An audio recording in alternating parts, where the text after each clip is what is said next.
আজকে আমরা টাকা পয়সার গুণ করব। আগের দিন আমরা টাকা পয়সার যোগ, টাকা পয়সার বিয়োগ এগুলো শিখেছি। আজকে শিখব টাকা পয়সার গুণ কিভাবে করব। তাহলে এখানে আমার রয়েছে কত, 17 টাকা 16 পয়সার সাথে গুণ করতে হবে কত, 15 দিয়ে গুণ করতে হবে এই দুজনকে। তাহলে এখানে আমি যদি সঠিক উত্তর পেতে যাই তাহলে আমাকে সঠিকভাবে অঙ্কটা করতে হবে।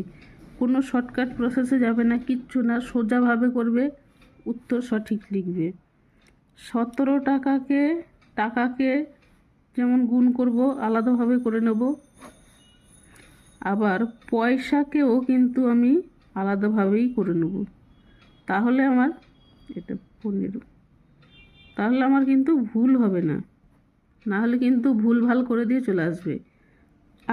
আর একটা কথা কি না, 1 টাকা সমান সমান 100 পয়সা, এটা সব সময় মনে রাখতে হবে। কারণ টাকা পয়সায় পরিণত করা, পয়সা থেকে টাকায় পরিণত করা, পয়সাকে টাকায় পরিণত করা, এগুলো আমরা শিখিনি, কিন্তু আমি শিখব। এটা পরে করব, যাই হোক ওটা প্রথমে করা হয়নি, পরে আমি করব অবশ্যই। তো এটা কি, এটা শর্টকাট গুণটা আমি শিখিয়েছিলাম আগে, সেই রকমভাবে শর্টকাট গুণটা করে নেব চটপট। 5 7 35, 5 হাতে আছে 3, 5 একে 5, 7 একে 7, 7 5 12, 12 আর 3 15, 5 হাতে আছে 1, 1 একে 1 রেখে 2, 255 টাকা হয়ে গেল। এটাও করব। 5 6 30 0, হাতে 3,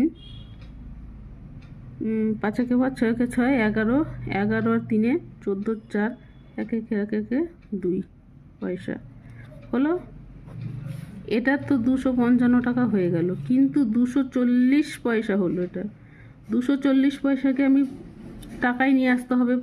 এই যেখানে 1 টাকা সমান 100 পয়সা বলে দিয়েছিলাম, তাহলে এখানে 200 পয়সা সমান সমান কত হবে, 200 পয়সা সমান 2 টাকা, এটা সমান 2 টাকা, আর 40 পয়সা যেমন আছে 40 পয়সা হয়ে গেল।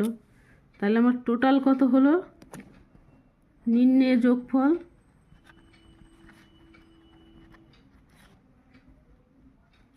255 টাকা যোগ 2 টাকা 40 পয়সা।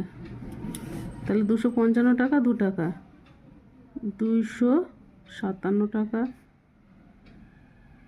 40 পয়সা, এটা উত্তর।